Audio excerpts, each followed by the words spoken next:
వాక్యమే రక్షించేది, నువ్వు నేను కాదు. యాకోబు రాసిన పత్రిక 1:21 కూడా అదే విషయాన్ని చెప్తాడు. అందుచేత సమస్త కల్మషమును విర్రవీగుచున్న దుష్టత్వమును మాని లోపల నాటబడి మీ ఆత్మను రక్షించుటకు శక్తి గల వాక్యము. ఈ ఆత్మలను రక్షించేది, ఆయన రక్షించాలనుకున్నాడు ఆత్మలను. ఈ రక్షించేది ఏంటంటే వాక్యం. కాబట్టి ఆ వాక్యాన్ని నువ్వు ప్రసంగించినప్పుడే ఒక వ్యక్తి దాకా వెళుతుంది. అది వాక్యాన్ని ప్రకటించే భాగ్యం ఎవరికి మాత్రమే ఉందండి? దేవదూతలకు ఉందా ఆ భాగ్యము? లేదండి. ఒకవేళ దేవదూతలకు గనక ఆ భాగ్యం గనక దేవుడు ఉంచితే ఈ సృష్టి మొత్తాన్ని ఎప్పుడూ రక్షించేవాడు. అన్ని ప్రాంతాలకు ఒకేసారి దేవదూతలు తెప్పి వాక్యాన్ని ప్రకటించేవాడు.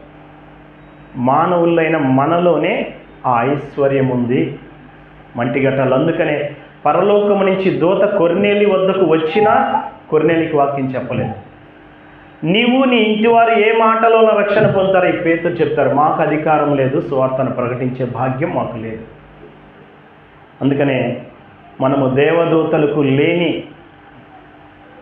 భాగ్యము దైవస్తుతుని సంఘసేవ మనలో ఉంది. ఆ భాగ్యము సువార్తను ప్రకటించే భాగ్యం. అది నువ్వు ఇతరులకు తెలియచేయాలి.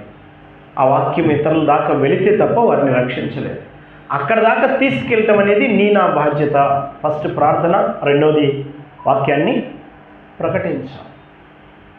ఈ వాక్య ప్రకటన, ఎందుకంటే వాక్యం ప్రకటించినప్పుడు యథార్థ హృదయులు వాక్యాన్ని అంగీకరిస్తాడు. ఎందుకంటే నువ్వు ప్రకటించిన తర్వాత దేవుడు నీకు సహకారుడుగా ఉంటాడు. అపోస్తుల కార్యంలో పౌలు యొక్క పరిచర్యలో చూడవచ్చు.